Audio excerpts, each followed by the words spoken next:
Hi, hello everyone. So first of all, really glad that we have like a lot of guests joining us today. I'll introduce I'll let them introduce themselves one by one. Welcome you all to join today's the block webinar, preventing the breach security on the blockchain. So we'll primarily talk about like how different organizations and entities can what can they do on preventing security breaches in the crypto space. But first, I think it'll be better if we can have our guests here to introduce themselves, like what exactly they're working on right now, and then we'll talk about security breaches um, later on. So first we have Shane from Hex Trust. If you can introduce yourself. Yeah, thanks a lot, Eden. So Shane Reed's my name. I'm currently the CISO with Hex Trust. Bit of background on myself. So I've been in security now for over 20 years. Came up to 22, sadly, actually. Majority of that was started down in Australia with Department of Defence and the Australian government space.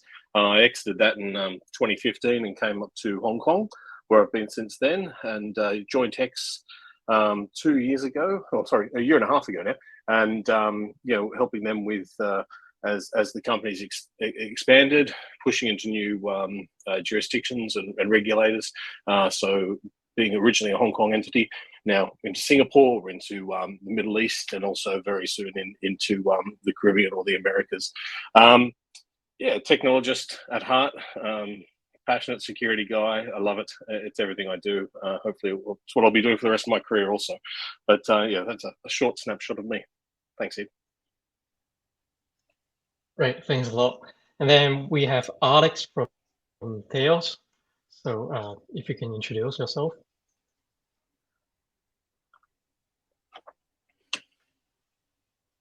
I'm not sure. Can you guys hear him, or is it just me? No, yeah. Coming through are you me. muted or? Yeah, I don't think we can hear you now. Okay, let me try this way. Does that work? Yeah. Okay, sorry about that. Okay, cool. So once again, good to be on the panel today. So a bit of background about myself. Also technologist and security person at heart. That's all I've ever done as well.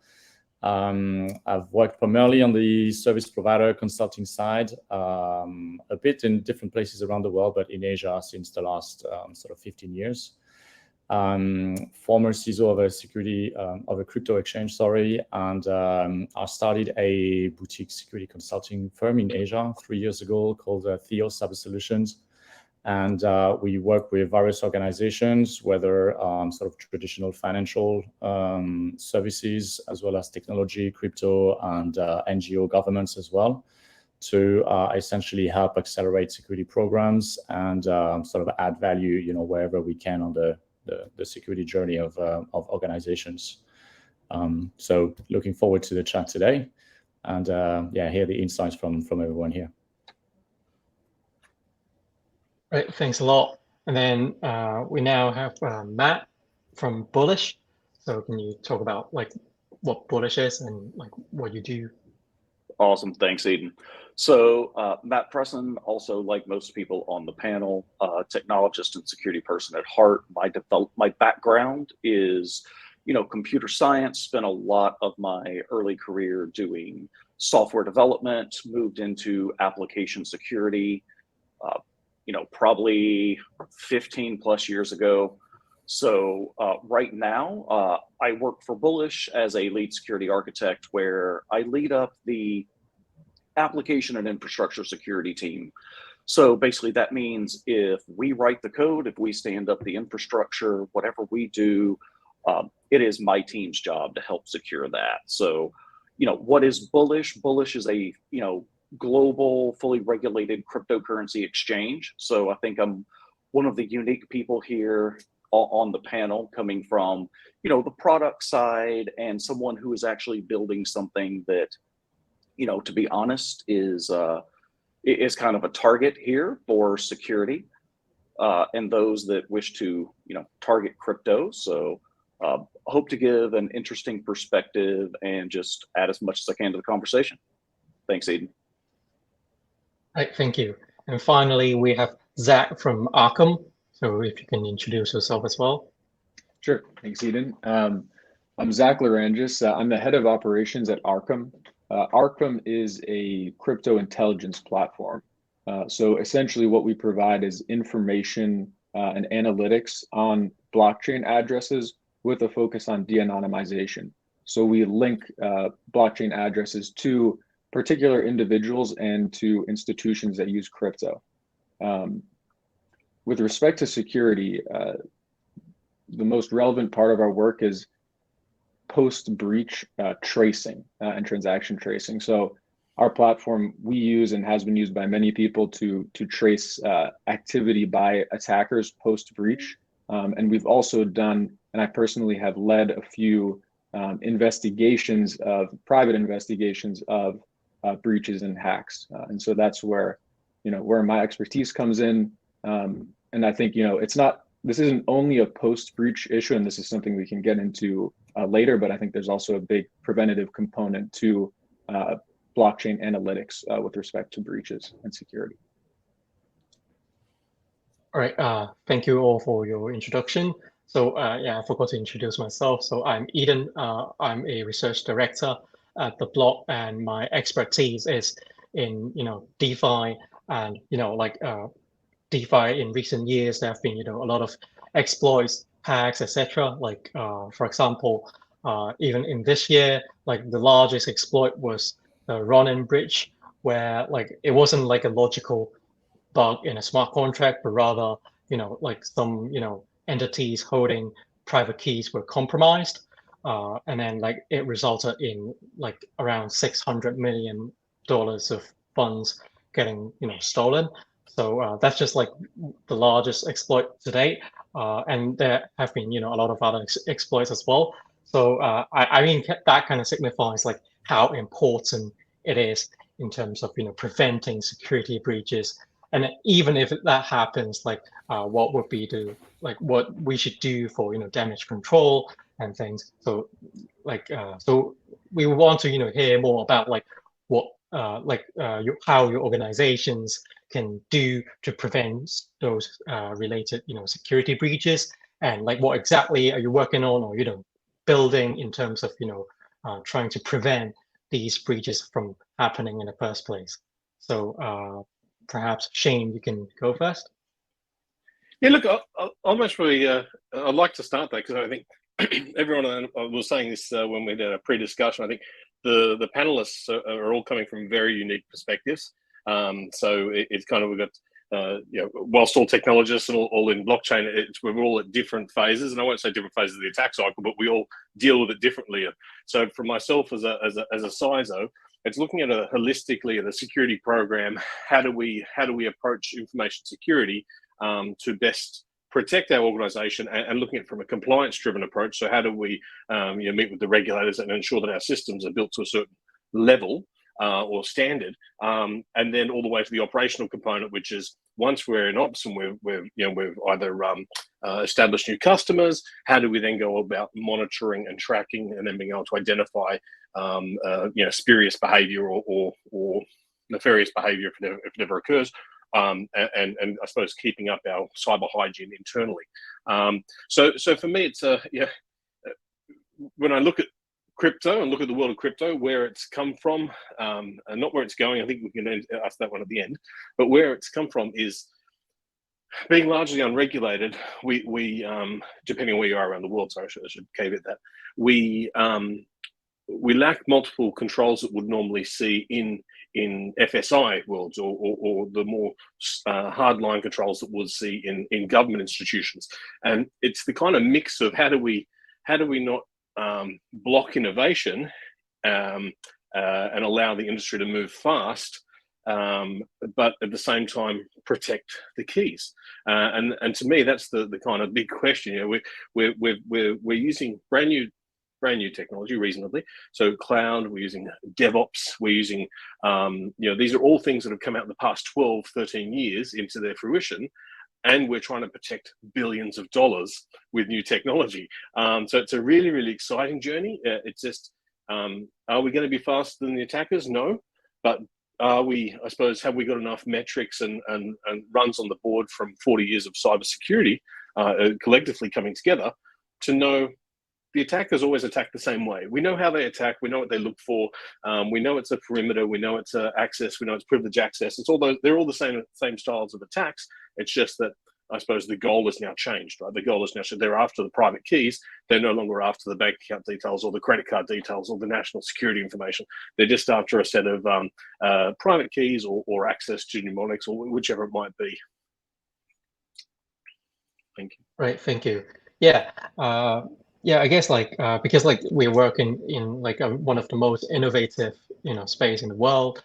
Of course, we want to try different technologies to prevent those breaches. But after all, you're sort of trying to secure billions of worth of funds. So yeah, so you can't really experiment with everything. You just have to be very prudent, I guess. So that's sort of balance between trying new stuff versus just old technologies. But yeah, I'll let the next guest to talk more about how the organizations can do to prevent security breaches. Perhaps Alex. Sure. Well, I guess to sort of continue on the similar path that what Shane was describing. I'm personally a big believer that the fundamentals remain the same when we look at security posture and security programs overall, whether it's blockchain or what we would call traditional finance or governments or any other sort of place or type of organization. Everyone should have at least a common set of basic security controls, from inventory to patching to vulnerability management to privileged access management, et cetera, et cetera. The context of blockchain or crypto companies makes it that it's a challenge, because we are trying to bring technologies, processes, and people, I guess, as well, from environments that are traditionally a little bit more slow moving and that have a risk appetite that's a lot lower than what we used to in crypto. And we're trying to change a bit the mindset and the pace of change, pace of implementation, pace of operation that is a completely different environment. But at the heart of it, yes, the objective and the target being the keys or access to funds or customer accounts is different to what we are traditionally used to. But the path, at least from the sort of enterprise or corporate side of things, the interface of blockchain assets to just regular IT, remains the same. And so I think a lot of the work that we are collectively trying to do from that front is to secure our IT infrastructure, our applications, and environments to make it hard, as hard as possible to come through the IT side of things. And then the very specific aspect of crypto companies is obviously the blockchain and this unique piece of technology which adds something different, something that is unique and not similar to FSI or other organizations. As we see our peers on the technology side innovate with blockchain and smart contracts, etc., we security professionals also have to innovate to be able to bring new ideas and new technologies to protect that new piece of technology in the ecosystem that wasn't there traditionally. So I think the way I sort of like to look at it is those foundationals and fundamentals are the core of it is really sort of similar and common to what we used to see or what we are used to seeing in traditional industries, and trying to adapt it here on those companies that keep innovating in very, very different and interesting business models. All right. Thank you. What about Matt? Yeah. I'm going to be a little contrarian with my response to Shane and Alex. I fundamentally agree with everything they're saying. we have to have robust controls. We have to have, that real solid cybersecurity foundation that, we've known about for 30 years. But where I'm going to be a little contrarian is I think it's security's role to bring more innovation in. And, specifically, my opinion in what organizations can do to prevent security breaches is we as security professionals are going to have to redefine what it means to be industry leading in regards to security. And what I mean by this is we have to have better education. We have to have better tooling. We have to make the secure way to do things the easy way. And, in my opinion, what we've done here at Bullish is we've leveraged a lot of technologies that are actually currently being called bleeding edge security practices. And that's become our standard. And to me, that's the way that we're actually going to improve and prevent a lot of these security breaches. So for example, I'll take an easy one. When we implemented our authentication protocol for the Bullish Exchange, when our users authenticate to Bullish, we completely got rid of passwords. We didn't say, oh, the latest password technology is, the US NIST 800-63B, and here's all the password controls we need to put in place. We said, no, passwords are a fundamental problem.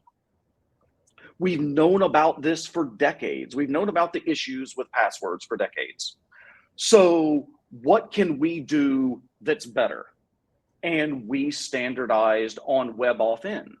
So all of our users, all of our authentication is based on multi-factor authentication that incorporates a PIN plus a public-private key certificate based on the WebAuthn standard.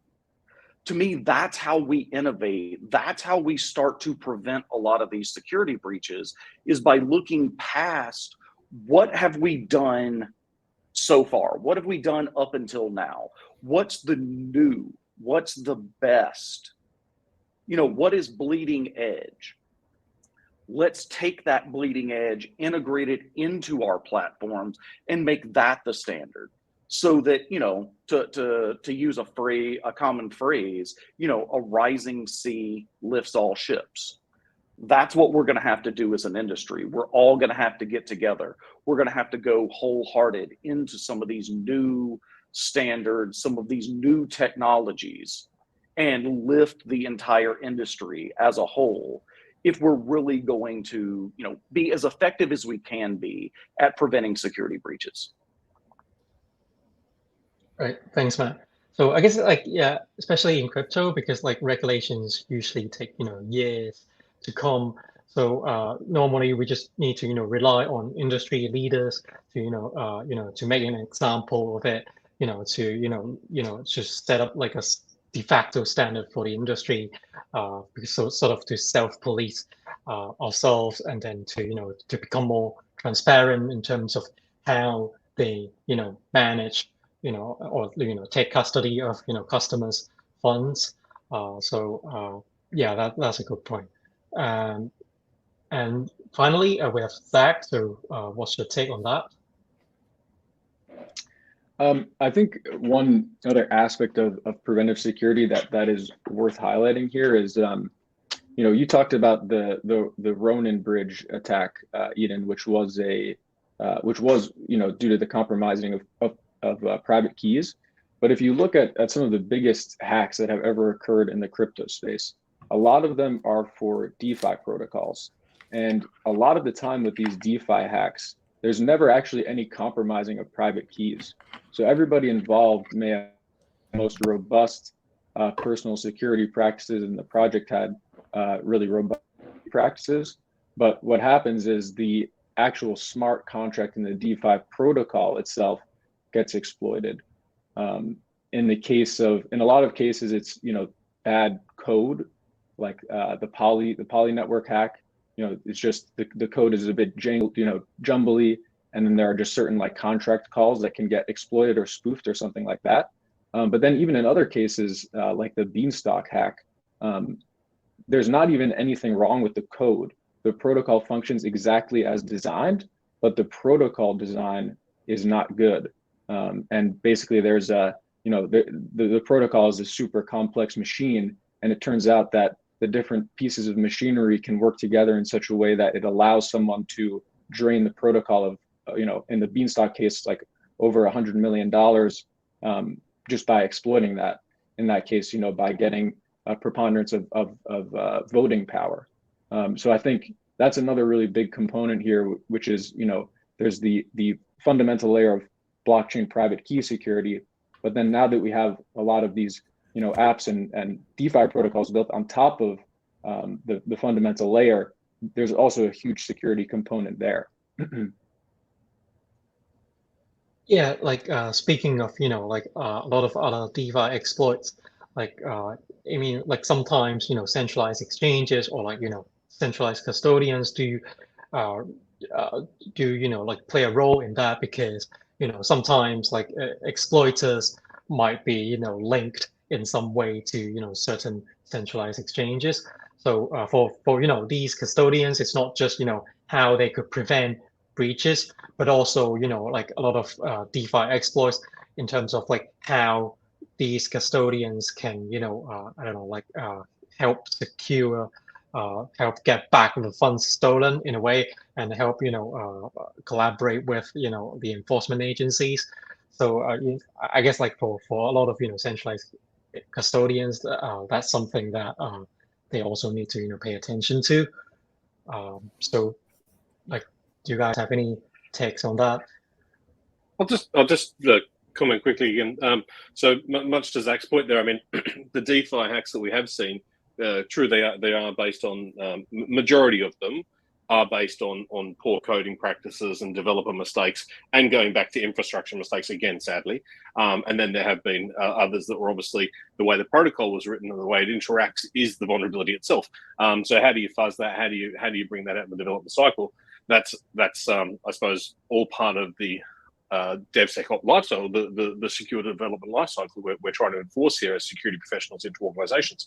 I think Chainalysis put out a stat of like 35% of all lost crypto in the past 2 years, 38% was just down to simple human errors, right? That could have avoided those. So it didn't even require, we know, as much as you despise criminal activity, you just see some of these hacks are just walks in the park, right? Because they don't have to lift too many fingers, and they can then walk away with tens of millions of dollars. I think this is, they don't have to try too hard. It's usually, if security budgets aren't fulfilled, or if we can't provide enough insight, or if people are allowed to circumnavigate our controls that security put in place, then all of a sudden we have exposed instances, we have exposed platforms, or we have exposed code that hasn't gone through the security checks. And I think that's where I feel, from what I'm seeing in the industry at the moment with the amount of hacks, this is where it comes from, is that circumnavigation of the security side. I should have alluded at the start. Sorry, Eden, obviously Matt also. So Hex Trust, our bread and butter is custody, right? And cold wallet custody at that, right? So there's no safer place, and we're institutional focused only, I believe like Bullish. And so when we have Asia's leading platform in institutional custody, but we also branch out. We're looking at how do we look after keys when they're not in use, so we can stake, but then it always kind of gets returned. We use that custody approach of we look after your keys, but in a secure manner, and we use that with some of the greatest HSMs that are available to the market at the moment. So yeah, it's a continuing fun journey, but yeah, that's our take.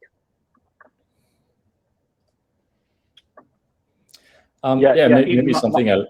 Oh, sorry. Go ahead, Matt. No. Go ahead, Alex. So I was gonna just bring maybe one or two things on securing all the issue around smart contracts and DeFi in general, and some of these exploits. I think two aspects that we can all consider, and I guess to Matt's points earlier. where the industry as a whole can better collaborate and try to bring new new tools, new ideas to leverage each other's sort of collective efforts.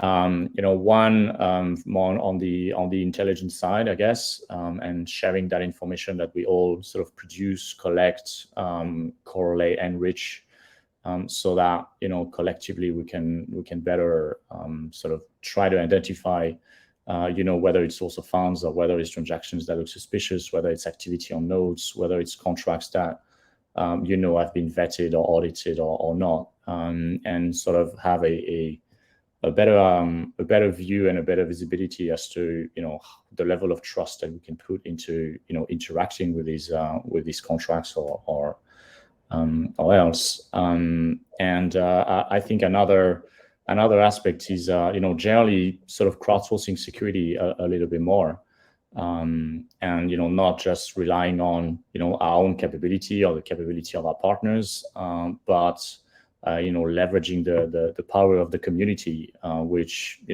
aligns actually very well with with blockchain in general, and the fact that we can decentralize some of these security practices, some of these security expertise, by leveraging things like bug bounty or generally crowdsourcing projects, to be able to access variety of expertise, variety of techniques, of tools, of ideas, of creativity. Again, as a collective effort, try to bring more more ammunition to our tool set to be able to better make better decisions. Maybe Matt, you had other aspects you wanted to also share. Yeah, thanks, Alex. In my experience, looking back, one of the fundamental things that I have found to be the most effective is something that a lot of organizations actually don't do. And that is the process of threat modeling. So when we talk about threat modeling, it sounds like this big, scary process. We have to go think like a hacker. We have to, imagine all of the, hundreds, if not thousands of ways that, Shane alluded to earlier, that, hackers are going to break into our systems. How are they going to compromise it? Is it going to be a software bug? Is it going to be, an infrastructure issue? Did we accidentally expose our database to the internet when we shouldn't have? Well, if we look back, if we look at this and actually take a step back is what I should say, and we look at the broader issue, what I found is when you're actually doing a threat model, what you're trying to do is you're trying to fundamentally understand, what is the problem that I'm trying to solve? What is my system actually trying to accomplish? And when we look at it that way, we also answer another very, very, very critical question that has a huge security impact. And that question is this: what are the assumptions that my system is built on? Am I expecting requests to come in a specific order? Am I expecting a specific type of request? Am I assuming that each specific type of request is going to have a certain format, specific pieces of data, and each piece of data is going to look a certain way?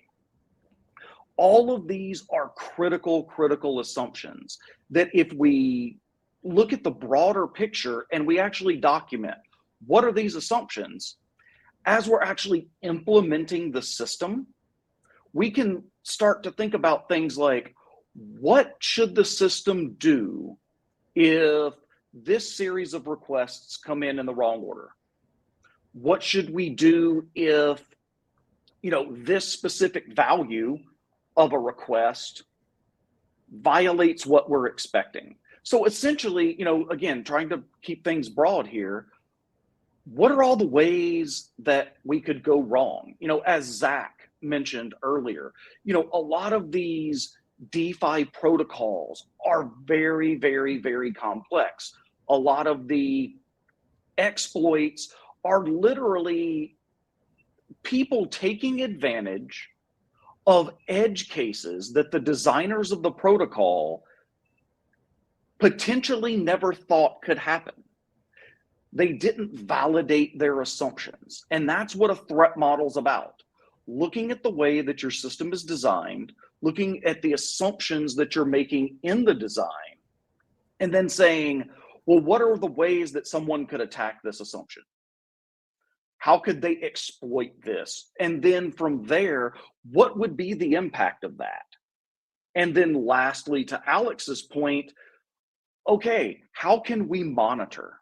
How can we ensure that the system that we're building actually takes, notice of those assumptions, and we will know when something goes wrong, whether it's an accident, like we accidentally had a infrastructure misconfiguration, or if it's something more malicious, like someone actively trying to exploit a flaw in a protocol design.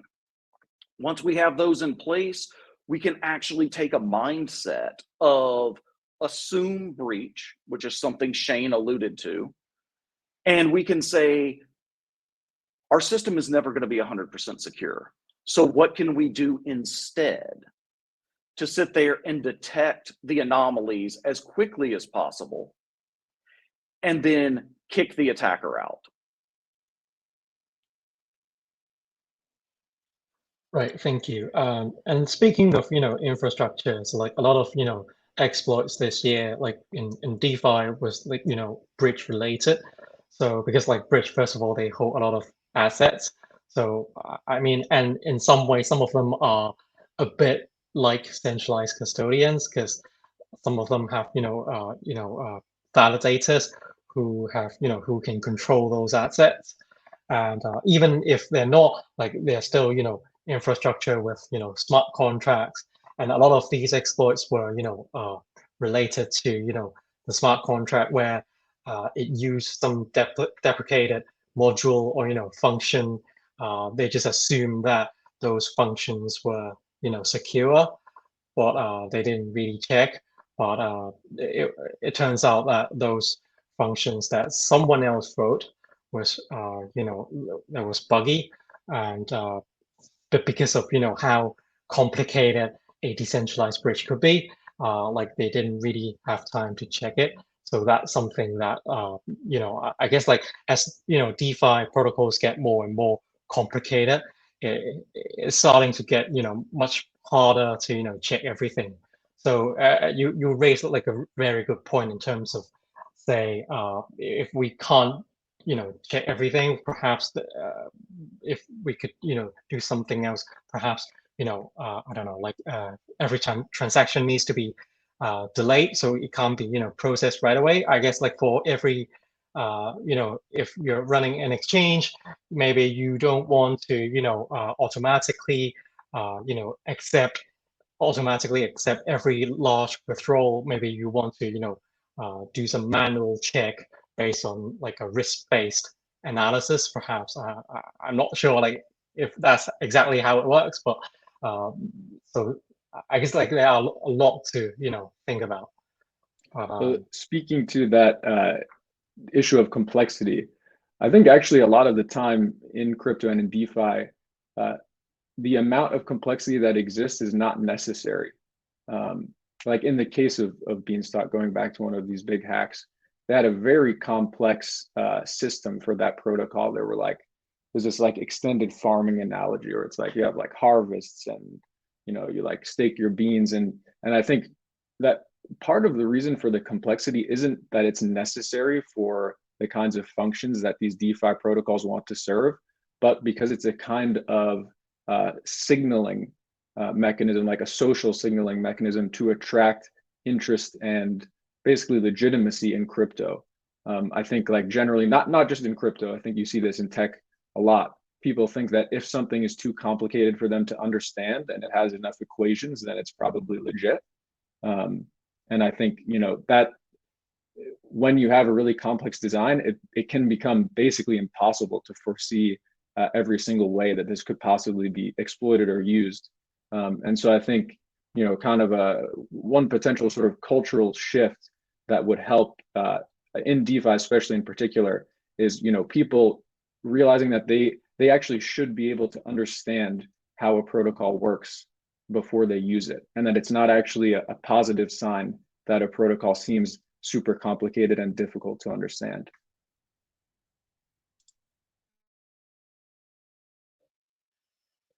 Yeah, that makes sense. But I guess like even when it's like kind of easy to understand, like perhaps like not everyone's gonna be able to check the code because like because of the technical know-how and things like that. So I guess like ultimately there is some trust involved. So like maybe you're not exactly trusting someone that's holding your assets on behalf, but rather trusting that someone else has checked the code and things like that. So yeah, but I guess it's still like a nascent industry. So I guess like we're still trying to work on it. Try different method to work on it. So do you guys have anything to add? If not, we can move So on. no, well, Zach's alluding to a point. I think we're seeing at the moment with some standardization. So I think is smart contract standardization, language standardization is one thing that will help us drive there. So we're looking at that at the moment with following FTX and obviously showing of reserve and showing of proof. From one side, from finances, but when we look at smart contracts and showing how do all contracts, or even if we have bridges involved, that we can then obviously, irrespective of who's conducting the audits independently, we can still as end users or non-technical end users, we should be able to understand the base of the contract that's going through. Same as you obviously, if you buy a house, then you're not meant to understand the 452-page contract that goes along with it. But you can obviously engage somebody who is legal, and then they can obviously say yes or no. But there is an element of standardization, so that should be the same in Hong Kong as it is in Australia, or is it in the States? It's kind of a very, very similar terminology. I think at the moment, because we are still in this, the developing stages of all the DeFi ecosystems, everyone's able to kind of put their own terminology and wording in these things. So it's maybe at the very, because we're such a young industry, right? I think that's maybe why it has no single kind of pane of glass approach. Yeah, that's a good point. So I mean, like we have like done a lot of experiments in the DeFi space, and like even for centralized exchanges, but like ultimately I think the industry has to adopt some de facto standards on different things. Like I guess like in DeFi it's like a lot of we can see a lot of forks. They are just copies of codes that we believe is like the perceived risk is very low. For example, Uniswap's code, the perceived risk is very low compared to all the other smart contracts. And also like in the centralized exchange space, we are seeing a push for a proof of reserves, although it's still like a very nascent, but we can already see like a lot of exchanges trying to do something about it right now. So hopefully we can, see a more, a better standard, say a year from now. But I think it's just like good signs right now. Although like nothing is set in stone, but we are seeing a lot of progresses that have been made. Do you guys have anything to add, or we can move on?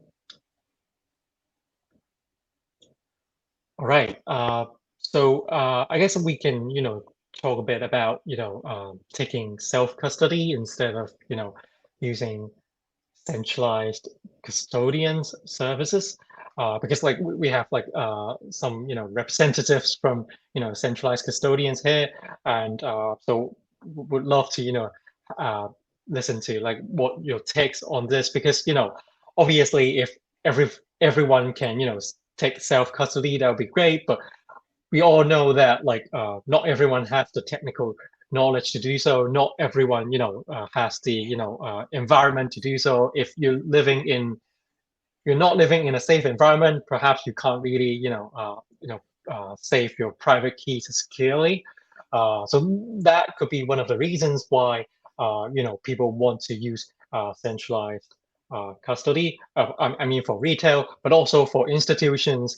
I mean, maybe like it just doesn't make sense for them, money wise to take self custody. It's just much better to rely on a custodian services. So perhaps like if anyone of you have a take on that.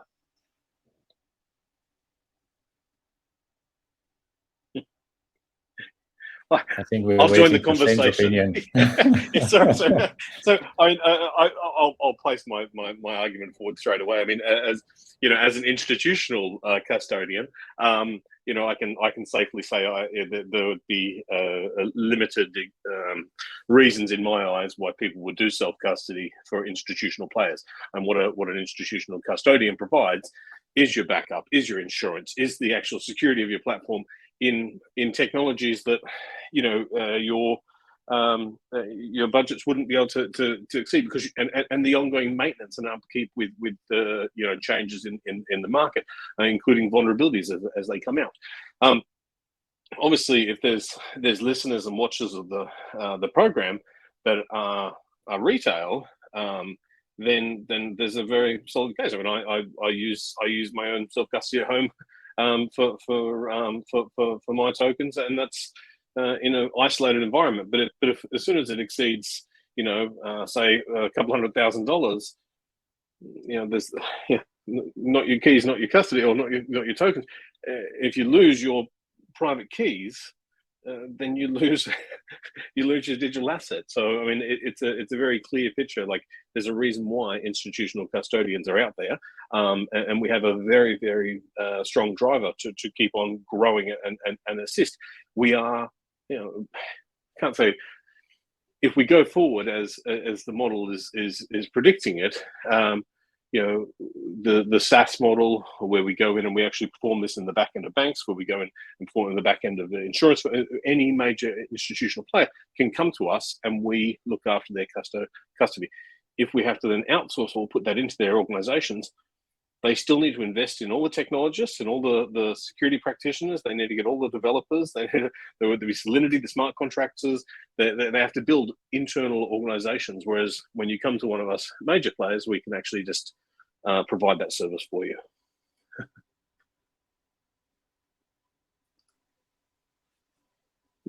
Yeah, I'll jump in here. Eden, being the centralized exchange who is also, heavily focused on institutional customers as well. I really think the debate of self-custody versus centralized custody, with a custody provider, the broader question really boils down to your use case and your risk model.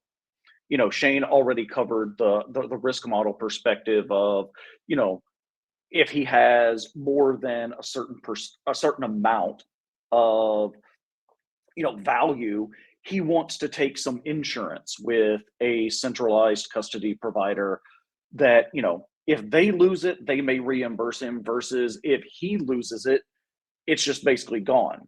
But if we also look at the use case perspective, from an institutional perspective, many institutional investors are looking to utilize their crypto to grow their portfolio. And trading in a self-custody scenario to grow your portfolio significantly is actually very, very hard. So, number one, you're limited by, the UI, UX perspective. But more than that, in many cases with self-custody, you're also limited to the coins that you can interact with. So, from an institutional trader perspective, I want to have access to as many coins as I can at any given time. I want to be able to expand the coins that I'm interacting with, and I want to be able to do it very, very, very quickly. So, think of a high frequency trading investor, or, an institution such as that. In that perspective, that use case doesn't really fit the self-custody model. The self-custody model really fits more of the, you know, what I'm going to say, the retail user who wants to maybe dabble in trading a little bit, but mostly wants to be holding on to a lot of their crypto, and, you know, really buys into the mantra of, you know, not my keys, not my coins. That's more of the self-custody mindset. I don't think they're necessarily mutually exclusive, but I think really the debate between self-custody versus, you know, a custody provider, the core of that question really hinges on what is the use case that we're looking at here, and that's a per person basis. Alex, Alex, yeah. Yeah, you know, I think at the end of the day, you know, there are a couple of factors that, you know, sort of would influence the decision making on, you know, self custody versus, you know, centralized custody, and what is the mix that you wanna adopt, and you know, whether it is based on the use case, you know, trading versus holding. Versus maybe staking, or, you know, the amounts that are involved. All of that sort of feeds into, you know, a bit of a risk matrix. And, you know, I think as individual or retail investors, you would sort of perhaps instinctively, you know, trend towards one or another based just on your feeling of risk and the appetite, you know, to hold and take that responsibility yourself, or perhaps, you know, above a certain number or certain percentage, you know, take a bit more of a safer approach and say, you know, I'll split some on this side and I'll keep the you know, the rest for day trading, or to take you know, advantage of market opportunities.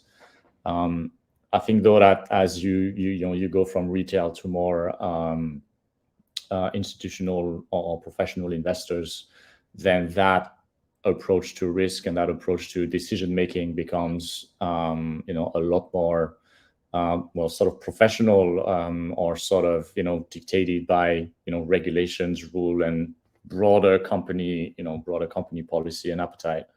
In which case you would start to trend towards, you know, regulated custodians, perhaps, or exchanges that you would consider of, you know, you would have a higher level of trust. But again, I think that, you know, it's a risk decision. It's a risk sort of, you know, risk assessment that you make when you decide your level of comfort with handling things yourself versus, you know, leveraging a third party that arguably, you know, does that for a living. And perhaps there's better practices that you could have, and then sort of layer on top, you know, your own risk appetite when it comes to the amounts, the distribution, the geographies, the ease of access, and you know, what you actually intend to do with those funds within, you know, what sort of period of time. You know, all of these sort of solutions and ways of distributing where your assets reside all come with constraints, you know, costs and benefits, and at the end of the day, based on you know, the risk factor and your use case, you know, you're probably guided towards, you know, one or multiple of these options, I think. Right, thank you. What about Zach? Do you have like anything to add? Or I think like the question for you could be a little bit different, like in terms of like how, you know, intelligence platforms like Arkham could, you know, help, you know, people, or, you know, custodians to, I guess, monitor the security of their assets. Well, I think one angle here, which Alex spoke to, is, you know, for a lot of people, it's like you don't do this full time, and you don't do custody for a living, and doing custody properly is kind of arduous. And so, like, I think for a lot of people, it's really like a personal virtue question, because the amount of discipline that's required to do good self-custody, even though it's often fairly simple, is too much for most people. Like, the amount of people who just have all of their funds sitting on a MetaMask is like pretty shocking. You know, people who just aren't doing, and people who know better, by the way, like people who are super deep in the crypto space who just you know, just are too lazy at the end of the day to like move funds off of their MetaMask even to like cold storage. So I think that's like a big reason for people to go to a custodian, just because even because they're just not going to do the best practices. But I think, you know, the issue with like custodians is other than the hack risk, you know, like there are custodians that I think are legitimate enough where people rightfully wouldn't be very worried about there being a hack, and you know, you can have insurance in place to guard against that anyway. But you know, one thing I think, zooming out to a more like sort of macro historical perspective, is there's a really long tradition of government confiscation of assets. Even in the U.S., less than 100 years ago, there was like, you know, mass confiscation of personal gold assets, where, you know, the government was practically going like door to door, getting people to give up their gold. So, you know, if you're a bit more paranoid in that respect, and I know, you know, a lot of people who hold crypto are in crypto for that very reason, you know, I think you have to worry about like if your funds are with a custodian and there is like confiscation of crypto assets, if crypto is banned or something like that, you know, you may be screwed. Yeah, I think like, and also like a general, you know, comparison as in like, if you hold your own asset, then like you can use it, you can move it whenever you want immediately. Whereas, you know, if you rely on the custodian services, depends on like, you know, for example, if it is an exchange, then perhaps it could take like a few hours or perhaps a whole day to withdraw your funds. Even like if it is for, you know, more institutional focused, you know, custodians, maybe kind of depends on like their contracts. Perhaps they have some, you know, working hours as well. Yeah, I'm not sure how it works, but yeah, I mean, there are certainly, you know, different trade-offs. But I guess like the takeaway is that like it's like you can't really find a way to be, you know, 100% secure. You just need to, you know, realize that there are trade-offs and just make your own decision. So I think that would be the takeaway. Okay, so if we don't have anything to add, because we only have around 7 minutes or so, so if you guys have any questions, feel free to, you know, leave it on the chat box. But I guess like we can, you know, end this call by, you know, I guess like see if there's any questions. So I think we have already, you know, answered like the comparison between, you know, decentralized custodians versus, you know, self-custody. So we can move on to the next question. What's the best way to vet something built on top of that sturdy baseline? What are key things to look for that could be exploiting users?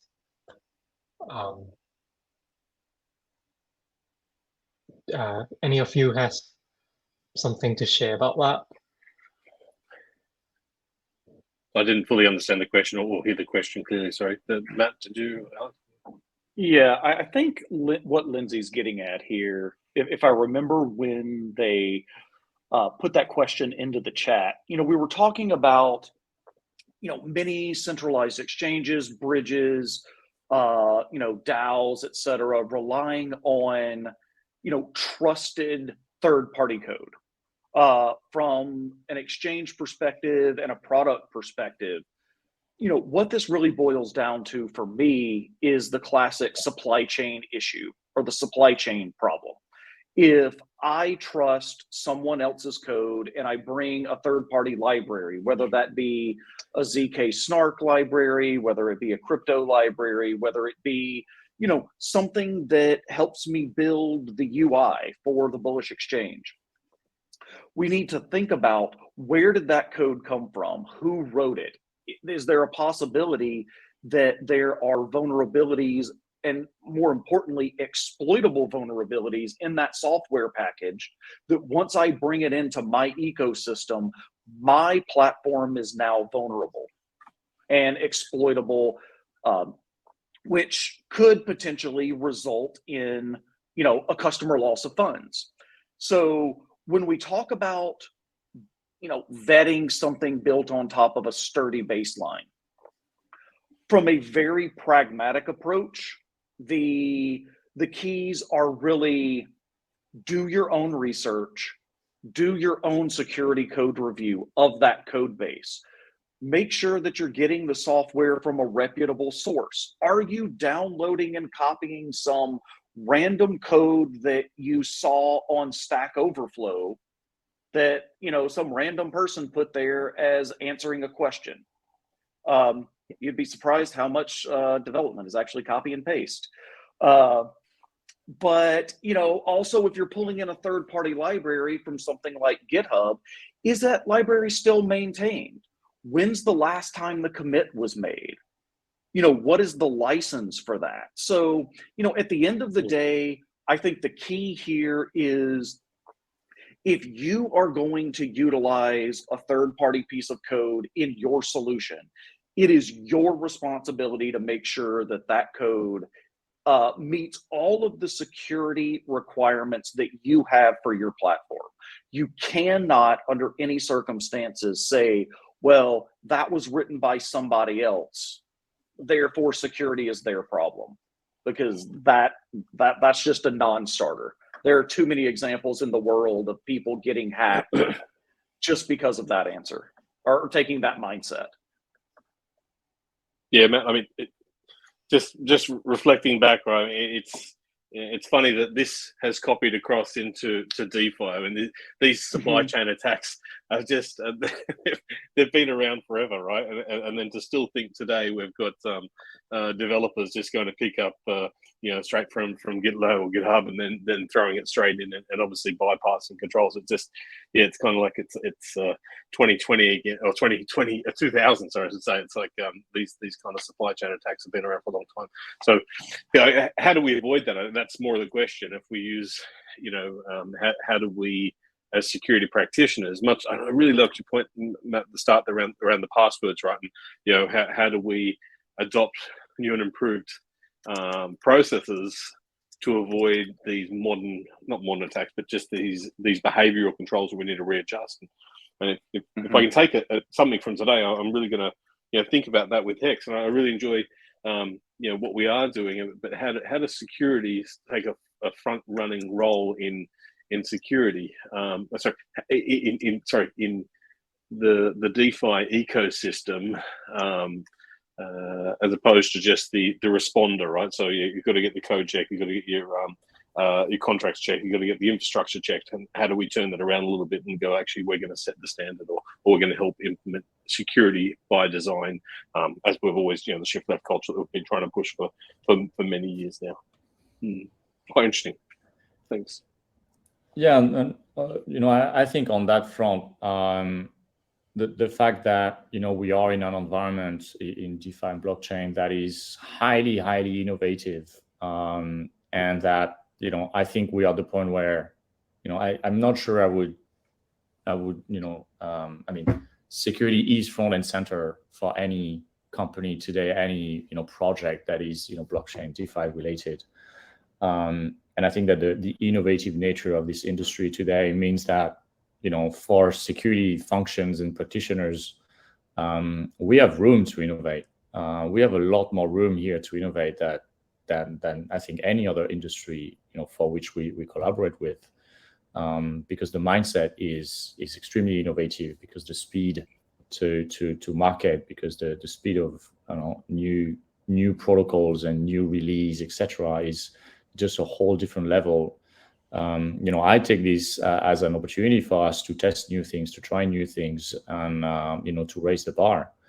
We now have more regulations, and they lag sometimes behind, and you might be asked by some regulator to do things a certain way because that's how they're used to it, and perhaps it's not applicable here. But we have an opportunity, today to do things and to push the boundary at a speed and with a level of sort of appetite to try new things that is unseen. I think for security practitioners traditionally, and we should leverage that as much as possible, because that's an opportunity for us to add value to this ecosystem, and help help it mature, and favor adoption. So for me, I see this as an opportunity for us to really push the boundary. Right, and Zach, do you have any final thoughts on that? Well, I totally agree with Alex that the speed is unique in what makes this industry so good, and also the downside of that is that you get these not poorly written, but not perfectly written code, and you get a bit of sloppiness. I don't think like the answer to that is to like slow everything down and have things be like overregulated. I think to a degree what's been happening is kind of a natural learning process, and obviously these like $500 million hacks are like bad, and it would be better if they didn't happen. It is also like what makes the industry really exciting. Like where else can you go where there's just like every month like a $500 million heist? It's cool. So, and it's not good, but I think the whole culture and the whole ecosystem is learning, and especially retail people and investors are learning what can and can't be trusted, and I think like letting that process continue naturally and come from within the industry where people actually understand how things work, because obviously regulators are like miles and miles away from being even close to understanding like the basics of DeFi. So yeah, I view it as I think there's a very natural development process for things to become safer and more trustworthy, and all the work that these guys are doing is contributing to that. Yeah, thank you. And I think you made like a really good point in terms of there have been a lot of unfortunate exploits and hacks happening throughout the last few years, but I guess like this is like a good lesson for us to learn from that, and then like to build standards, and to basically just to improve so that we don't make the same mistake ever again. And we've been seeing a lot of progresses that have been made on that front, whether it's in the DeFi space or it's like in the centralized custodian front. There have been a lot of progresses. So yeah, but once again, thank you all, Shane, Alex, Matt, and Zach for being the guest and sharing your thoughts. It's been really useful, and thank you our listeners to join and to this webinar, and hopefully you enjoyed this conversation. And yeah, thanks. Thanks a lot for having us along. Appreciate it. Absolutely, it's been a pleasure. Right. Yeah, it's been a Thank you pleasure. very much. It was great. Thank you.